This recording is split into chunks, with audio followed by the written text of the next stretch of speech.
Dragon Ball Sparking Zero has been out for about a month now at the time of this recording, and it definitely has a lot of mixed reviews, a lot of mixed thoughts regarding the community.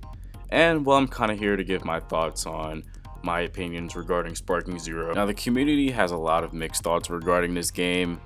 In my opinion, this is almost the perfect Dragon Ball game, okay?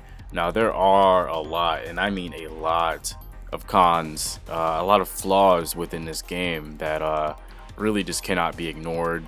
And since Sparking Zero has been out for about a month now, I think it's pretty fair that people can start stating their criticisms now at this point. Now, just a slight disclaimer, I love this game. I play it damn near every single day. Like, I seriously adore this game.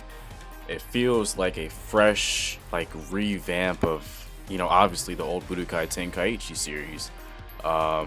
It just feels so fluid. You feel like you're actually a character in a Dragon Ball Z game. I mean, especially day one release playing this thing. I mean, I can't even put it in words how fun it was and how fun it still is playing with your friends. But that's not going to take away from this kind of more so constructive criticism towards the game, but it's still going to be kind of a review. I'm not going to be completely shitting on this game, but I am going to be very honest on my thoughts regarding Sparking Zero. Now, off the rip, I just want to say the stage selection in this game is absolute dog water. After several hours of playing this game, you find yourself really only rotating between like 2 or 3 maps or stages, whatever you want to call it, because there's virtually like no stages in this game. We go from in the old Budokai Tenkaichi series, and even in Budokai series and other Dragon Ball games that I'm probably forgetting about, there was just way more stages, man. Like, where's Kame's lookout?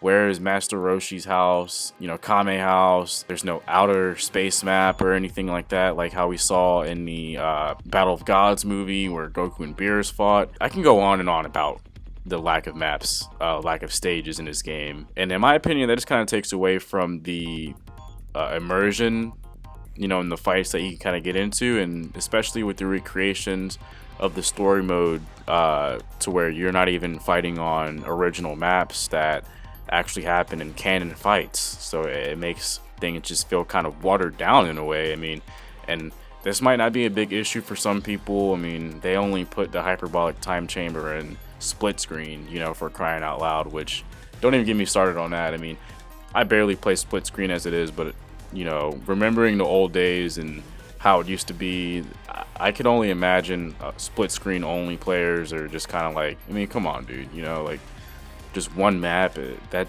just gets so old so fast. I mean, it's just, to me, an issue that can be fixed easily and immediately make the game just way more replayable. Another small but valid problem that I think would benefit not only the new players but even the old players that kind of just wanted to get back into replaying a story mode. And I don't want to hear the, oh, go play Dragon Ball Z Kakarot if you want to play a story mode. But dude, the story mode in this game was absolute butt cheeks. It was just straight up cutscenes for the entire story mode.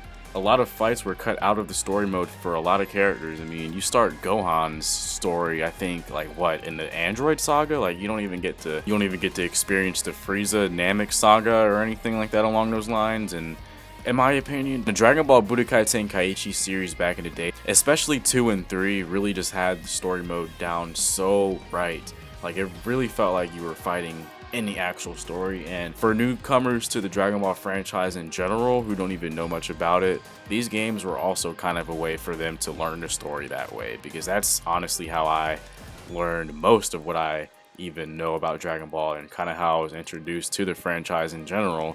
So not being able to really fully be immersed in that kind of experience with the story mode, it just kind of makes it feel lackluster, especially for the game being 4 years into development for what they stated when they announced it actually going to be coming out. So it just felt watered down for the story mode, especially compared to what we've had in the past. I mean, if you gave us this, I feel like you could have at least put in some sort of free roam mode where there kind of was something like that in Dragon Ball Z Budokai 3, where you'd run into fun little interactions. Like, one moment you're flying around the open world map, and next thing you know, you're running into Broly or something, and you can just find fun little fights, you know, like, and you could also fly around and collect Dragon Balls, which to me was very fun, and it'd make it easier for this game for players to find Dragon Balls. That was just a fun mechanic, and I wish that they would have had that back in this game. Now, these two kind of go together, but that is the customization and the character selection that they gave us. Like, my god, this is probably one of the biggest issues to me.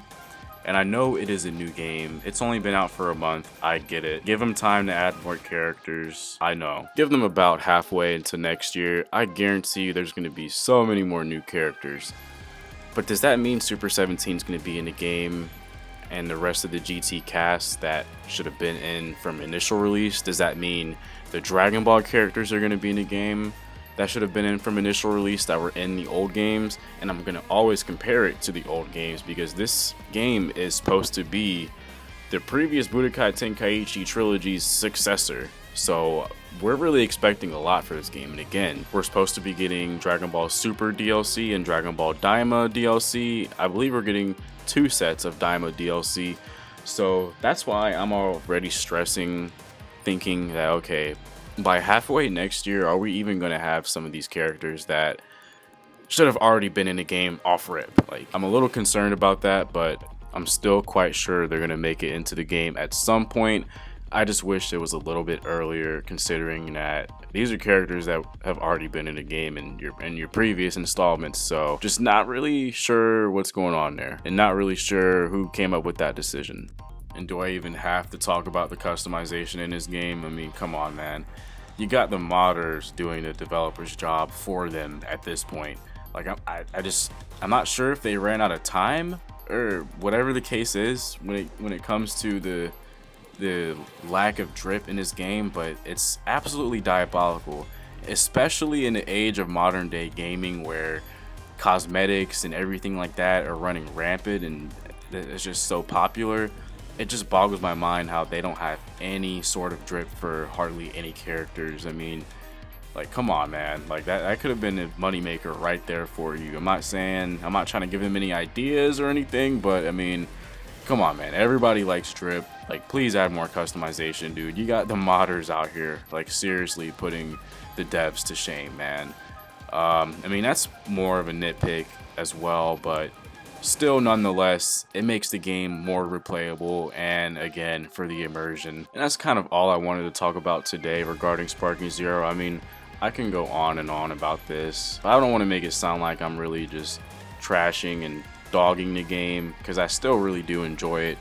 Again, like I said, I play it almost every single day, so I mean, it's almost impossible to ignore some of the issues regarding the game, and I do want this to do extremely well. No, this is a kind of a random video. I'm trying to get back into the rhythm of uploading videos again, so bear with me, you guys, while I'm going through this time period. But hope you guys enjoyed this. Stay tuned for more videos, and I'll see you. It's been Duco. Peace.